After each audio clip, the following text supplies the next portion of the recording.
Hey guys, how are we doing? Welcome to the weekly roundup. It has been about 4 weeks, I think, since we've done the last one. And of course, I have been overseas for the Tim Zoo and Liam Wilson and Michael Zarafa fight. So it's good to be back, and so much happening in the last couple of weeks, or especially the last 7 days. So we've got a lot to go through. Let's just start with the biggest news of the week, and that, of course, is Tim Zoo is back. Now, it's not necessarily against Sebastian Fundora, as we all hoped and maybe thought was going to happen, but he will be back in, I think, is an even tougher fight.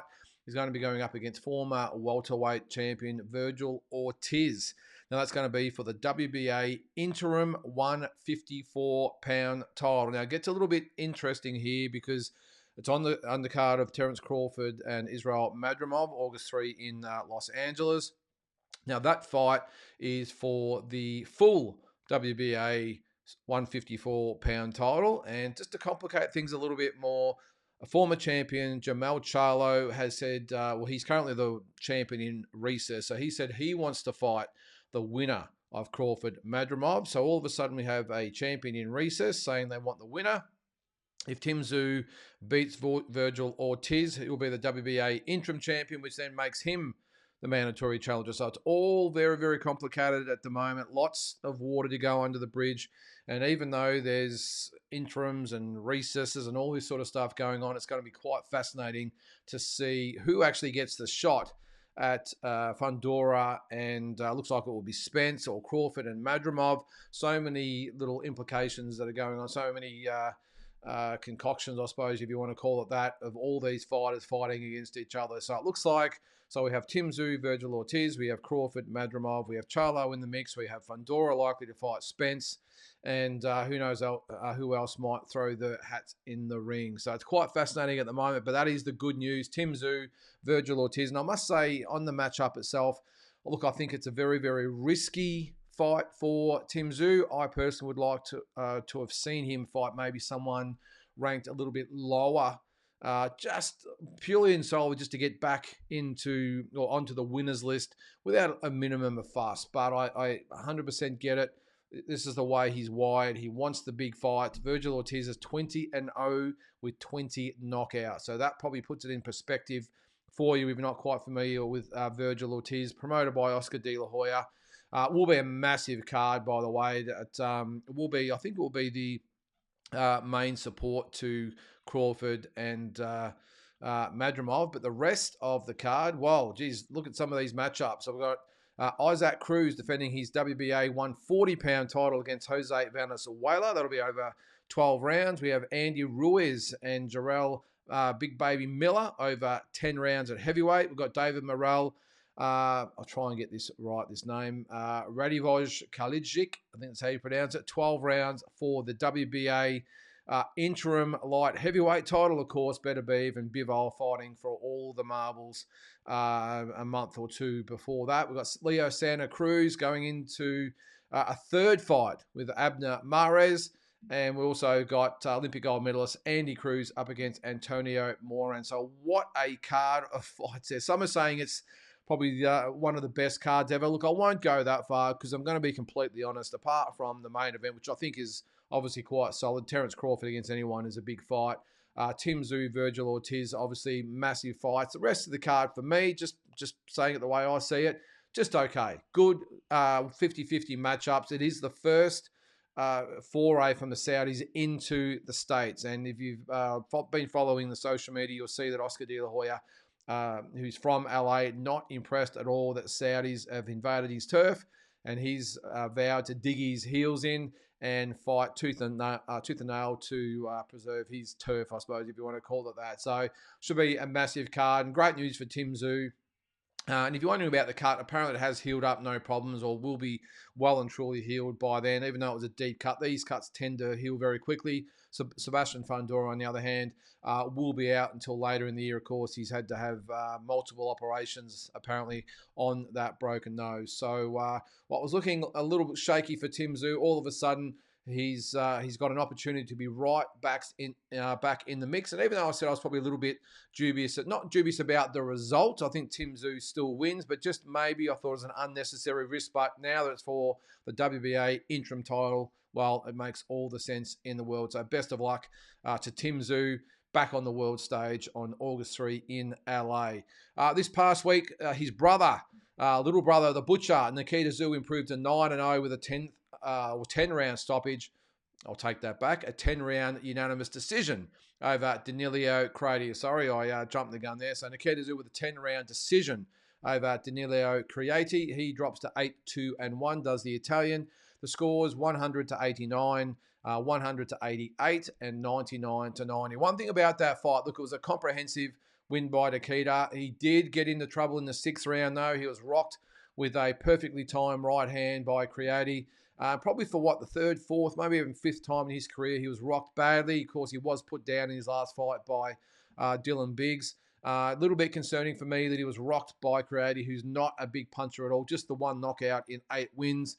Let's hope Nikita still continues to learn and especially learns from this experience. One thing that was surprising to me is that 6th round I just spoke about. I thought it was a comprehensive round by Danilo Crati. I mean, he had Nikita rocked and hanging on for dear life and didn't win the round. I don't get it. Of course, Nikita was a comprehensive winner in every other round. I just don't see how the judges didn't give Crati that 6th round. But what else is new for Australian boxing judges at the moment, I gather? That was also for the Australian 154-pound title, by the way. The next opponent for Nikita looks like it will be Cohen Mazudia. Not a bad matchup. I think Mazudia is pretty much custom made for Nikita Zoo. I would expect Nikita to get through that one with it's never easy, but with minimal fuss. I think the fight after that is the fight that I'm looking forward to just personally, and that's the Brock Jarvis fight. I think that will be a ripper. The only probably asterisk I have on that fight is I'd like to see Brock Jarvis have a tune-up fight before that at 154 so we can see what he's got. Of course, he's campaigned at 115 up to 140, and now he's jumping up to 154. So a massive jump.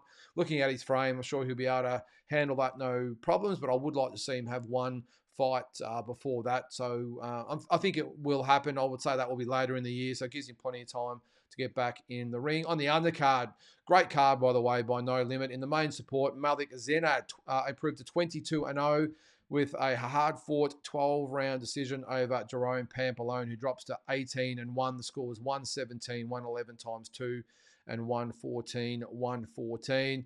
I didn't like the 114, 114 card. I thought, as brave as Pampalone was, I thought it was a comprehensive win by Zenad. Yes, it was a tough fight. Pampalone had his moments, but I 100% agree with those scorecards, the 117, 111. Maybe could have given Pampalone one more round, which would have made it 116, 112. But either way, again, I thought it was a comprehensive win by Zenad, and the guy or the judge that gave it 114, 114, I'm not quite sure he should get a gig anytime soon.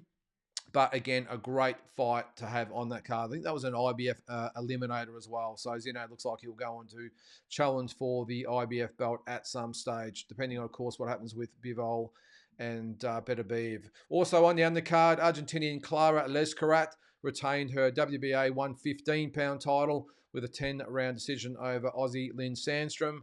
Lescarat improved to 11-0. Sandstrom dropped to 8-3-2.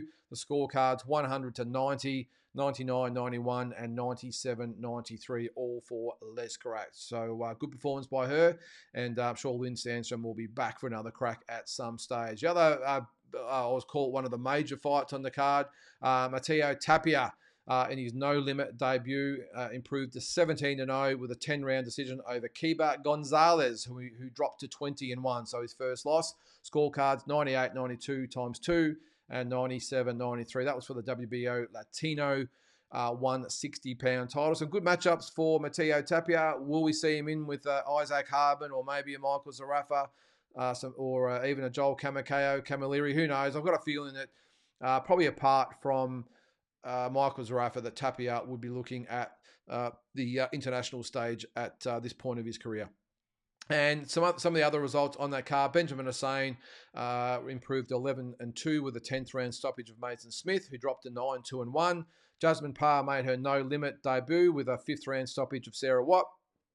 So she improved to 5-0. Sarah Watt dropped to 4-6-2.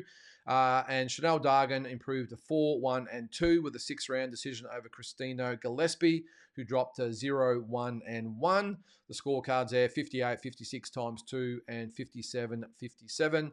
And in the other two fights, Charlie Kazi improved to 5-0 with a 5-round decision over Joe Cara, who dropped to 5-6 and 1. Scorecards there 50-45 times 2 and 49-46.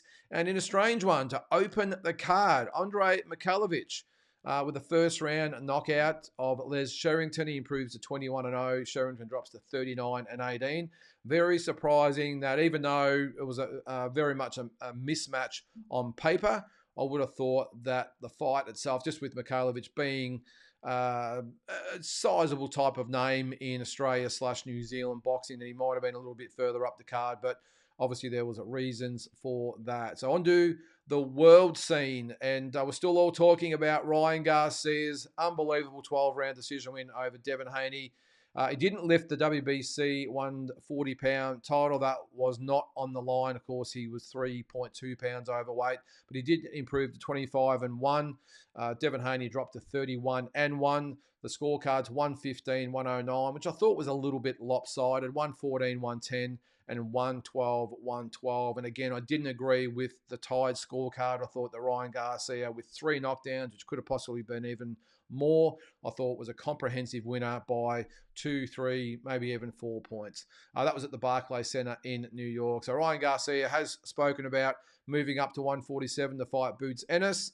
Or maybe even going right up to 154 to fight Sebastian Fundora. I think he moves to 147 and maybe potentially gets that Boots Ennis fight. But either way, we'll get a shot at a world title at that weight. Devin Haney has said that he may want a rematch. All the balls are in Ryan Garcia's court at the moment. So it would have to be at 144, maybe even 145. And if Haney wants that fight bad enough, then he will go up to Garcia's catch weight, and we'll see what he can do in the rematch. He still is, of course, the 140-pound WBC champion, so still plenty of options for him at that weight. But knowing these fighters, he'll want to get that win back over Garcia. And as I said, he will have to go up in weight if that's going to happen. On the undercard, Arnold Barbosa Jr. improved to 30-0 with a 10-round stop. It's not a stoppage, a 10-round decision. Certainly wasn't a stoppage, because it was a very controversial decision, if you ask me. That was over Sean McComb. He dropped to 18-2. The scorecards 96-94, 97-93 for Barbosa Jr. and 98-92 for McComb. And I've got to ask, how can one judge have it 8 rounds to 2 for McComb and another judge have it 7 rounds to 3 for Barbosa? It just makes no sense to me. I would have had McComb winning by 7-3, or worst case 6 rounds to 4. But either way, Sean McComb was ripped off in that fight. Barbosa Jr., I think, was really exposed for being quite limited. And he will potentially get bigger fights. That's obviously on the cards. But I thought Sean McComb very, very unlucky in that fight. A couple of other fights on that card. Bektamir Melikusiev improved to 14-1 with a technical 8-round decision over Pierre Diabom, who dropped to 22-1-1. Scorecards at the time of the stoppage by a cut was 79-73 times 2 and 78-74, all in favour of Melikusiev. And one other fight on that card, David Jimenez lifted the WBA interim super flyweight title with a 12-round decision over John Scrappy Ramirez. Jimenez improved to 16-1. Ramirez dropped to 13-1. All right, we just discussed the big Crawford Madrimov card on August 3rd. Another massive card just announced last week was the June 1st undercard of the Artur Beterbiev and Dmitry Bivol show in Saudi Arabia. Deontay Wilder will fight Zhilei Zhang over 10 rounds at heavyweight. What a fight that will be. Daniel Dubois also at heavyweight will fight Filip Hrgovic, who's 17-0 over 12 rounds at heavyweight. Again, massive fight there. In the other fights, Raymond Ford will defend his WBA featherweight title over Nick Ball. Should be a great fight. And to round out the card, Craig Richards will fight Willie Hutchison, and Austin Ammo Williams will fight Hamza Shiraz in a couple of really, really good fights. So if you ask me, this card is better than the Crawford and Madrimov card. But either way, in the space of 2 months, we've got a couple of fantastic boxing events, and it just gets better and better as the year goes on. Just speaking of the heavyweights, there has been a push or a little bit of a hint that the Saudis will push for Anthony Joshua to fight the Fury Usyk winner and bypass the rematch clause. Now, normally these contracts can't be broken, but you would think the Saudis are in charge of boxing these days. If they want Anthony Joshua to fight the winner, you would think that would happen, and the loser would get step aside money. So, look, you got to give it to the Saudis, are doing everything they possibly can to bring us the best fights that can be made.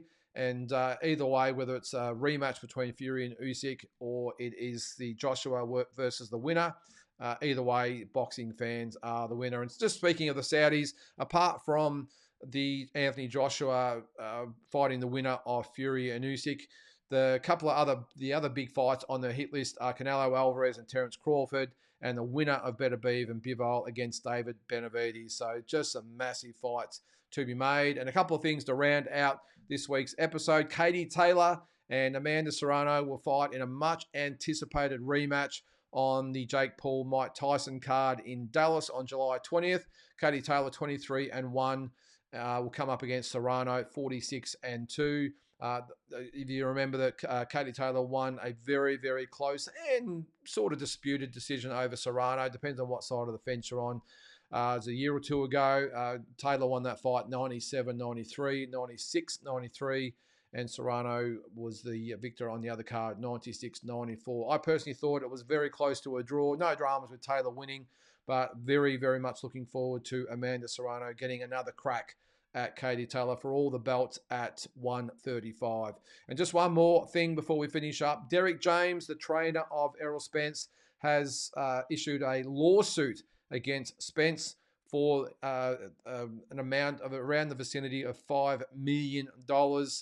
Supposed to get 10% of Spence's earnings and only receive $350,000 for his fight against Terence Crawford. Of course, he probably earned about 10 times that, or at least 6-7 times that. So, of course, Derek James entitled to a lot more than that. Apparently, text messages that Spence had to provide that there was evidence that Spence did agree to the 10% and it hasn't been honoured. So it's a shame it comes to this when trainers sue fighters or the other way around. But I guess money talks in the industry, and if Derek James is owed the money, well, I suppose then he's entitled to push for his cut of Spencer's purse. So that's it for this week's episode, guys. I know I've probably missed a couple of things. There's so many things that are happening, so many balls in the air every single day, but with so long off being the 4 weeks, I've just had a quick overview of the things I've seen, and hope, again, I haven't missed anything. So until next week, have a great weekend, and we'll catch you in the next episode of the Weekly Roundup.